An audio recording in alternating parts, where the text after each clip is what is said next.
پسلی کی ہڈی، مگر یہ جو کام کرتی ہے کوئی نہیں کرتا۔ کیوں؟ اس لیے کہ انسان کی زندگی کا ڈیپینڈ دل پر ہے، اور دل کی جو حفاظت کرتا ہے اس کو پسلی کہتے ہیں۔ یعنی ہے سب سے کمزور لیکن کام سب سے بڑا کر رہی ہے۔ اشارہ مل رہا ہے عورت سب سے کمزور ہوگی لیکن سب سے بڑا کام کرے گی۔ وہ کیسے؟ اگر کربلا کا انقلاب نظر آ رہا ہے، مرد نے کیا، مگر اس انقلابی کی تربیت جس نے کی ہے اسے عورت کہتے ہیں۔ 90 لاکھ کو کلمہ مرد نے پڑھایا، اس کو جس نے دودھ پلایا اسے عورت کہتے ہیں۔ اسی طریقے سے اللہ اکبر، سید المعصومین نے پوری دنیا میں انقلاب پیدا کیا، لیکن وہ کسی کے کوکھ سے جنم لیتا ہے تو اس کو عورت کہتے ہیں۔ فرید الدین نے جو انقلاب پیدا کیا مرد ہے، لیکن اس کی جو پرورش ہوئی ہے کسی عورت کے ہاتھ میں ہوئی ہے۔ بیت المقدس پہ مرد نے پرچم لہرایا ہے صلاح الدین کی شکل میں، لیکن وہ بیٹا جہاں سے ملا ہے اسے عورت سب سے کمزور ہو کر سب سے بڑا کام کرنے والی عورت ہے۔ اور یہ بھی کہہ دوں، کربلا میں مرد تو سب نیم سو گئے تھے شہادت کی، کربلا سے پورے قافلے کی آبرو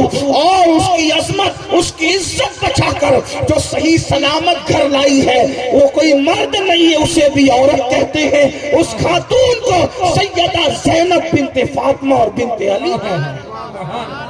امام مرد ہوا ہے لیکن جلتے ہوئے خیمے سے جس نے امامت کو اپنے کاندھوں پہ اٹھایا ہے اس کو عورت کہتے ہیں۔ ہمارے عورت صرف کپڑے اور برتن جھاڑو کرنے والی کا نام نہیں ہے، ہمارے یہاں دوش پر امامت کو اٹھانے والے کو عورت کہتے ہیں۔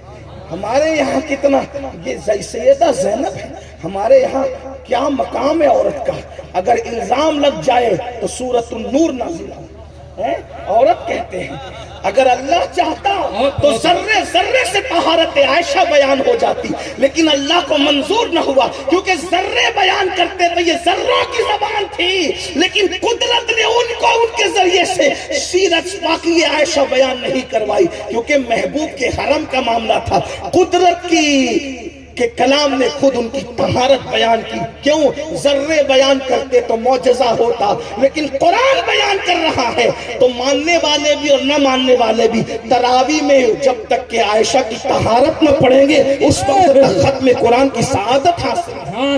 شمادل مشکات تن سینہ زجاجہ نور کا، تیری صورت کے لیے آیا ہے سورہ نور۔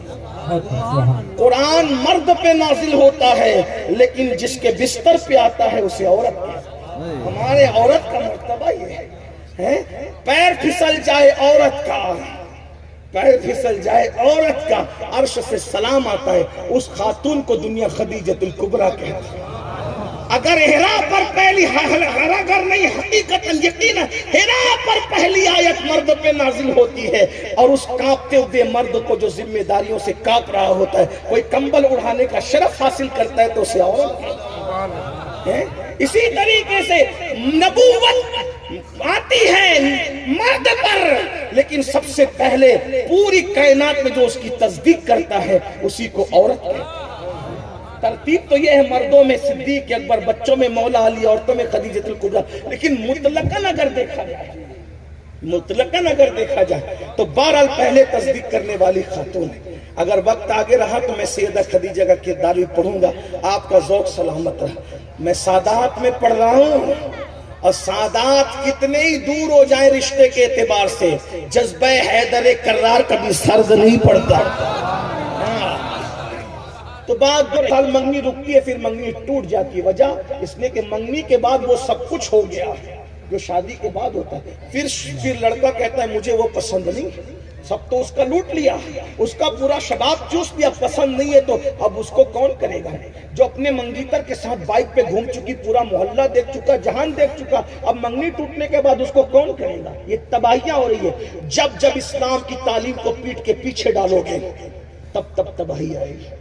شریف گھرانوں کی بیٹیاں منگنی کے بعد بات نہیں کرتی۔ ہم نے تو اپنے بچپن میں دیکھا کہ اگر بازو کی گلی میں رشتہ طے ہوا، منگنی ہو گئی، گلی چھوڑ دی، ہم نے اپنے بچپن میں دیکھا۔ لیکن آج تو عجیب لڑکوں کا لڑکیوں کا حال ہے، اور بھابیاں ٹرین کر رہی ہے، بڑی بہنیں ٹرین کر رہی ہے۔ معاف کرنا اگر میں غلط نہیں کر رہا ہوں، ہم فیلڈ کے لوگ ہیں، فیلڈ کی بات کرتے ہیں۔ ہم یہ نہیں کہ بھئی لوح محفوظ کی بات کریں. ہمارے ایک بزرگ کہتے ہیں پیر کا تلوا نہیں دکھتا لوح محفوظ کی بات کرنے چلے. تو میں ابھی نیچے کی بات کر رہا ہوں, ہمارے گراؤنڈ لیول کی بات کر رہا ہوں. گراؤنڈ ریئلٹی آپ کے سامنے حقائق زمین پہ پیش کر رہا ہوں. توجہ کریں ذرا. یہ جو مائیں بھی کم نصیب مائیں اپنی بیٹیوں کو ٹرین کرتی ہے, آئے نا فون بات کر لے, کیا ہوتا ہے. یہ ملا لوگ کو کیا سمجھتا ہے, یہ ملا کا تعلق اللہ سے سب سے قریبی ہے, اس لیے کہ سب نے بندوں کی کتاب پڑھی ہے. جس کو چڑھانے کے لیے ملا کہتے ہو اس نے اللہ کی کتاب پڑھی ہے. آپ کیا سمجھتے ہیں, تمہاری نظر کبھی نہیں جا سکتی وہاں تک اللہ کی کتاب پڑھنے والے کی نظر جہاں جاتی ہے. اس لیے میری گزارش ہے, اگر اپنی بیٹیوں کو شادی کے بعد سکھی دیکھنا ہے تو منگنی کے بعد منگیتر سے فری مت ہونے دو. ہمارے یہاں شریعت کا حکم ہے. مفتی صاحبان بیٹھے ہوئے, سید صاحب, مفتی صاحب بھی, اور بھی دیگر مفتیان کرام علماء موجود ہیں. منگنی ہونے سے لڑکا اس کا شوہر نہیں ہو جاتا, بلکہ منگنی تو دور رہ گئی. ابھی یہ منڈپ لگ گیا, شادی کی تیاری ہو گئی, سب آ گئے. یہ سید صاحب بیٹھے, حافظ صاحب, سید صاحب, ابھی بھی ان کی منگیتر ان کی بیوی نہیں ہوئی. بارات آ گئی, قاضی آ گیا, مٹھائی آ گئی, خطبہ بھی پڑھ لیا گیا, کلمے بھی پڑھا دیے گئے. جب تک ایجاب اور قبول کا مرحلہ نہیں ہوتا, دونوں ایک دوسرے کے ساتھ ایسے ہی اجنبی ہے جیسے عام لڑکا لڑکی اجنبی. منڈپ اور کھانے پینے سے کچھ نہیں ہوتا, سہرے سے بھی کچھ نہیں ہوتا, خطبہ بھی پڑھنے کے بعد وہ بیوی نہیں ہوتی جب تک ایجاب و قبول نہ ہو جائے. آپ کیا سمجھ, یہ اسلام کی نزاکتیں ہیں. اور یاد رکھنا, شادی سے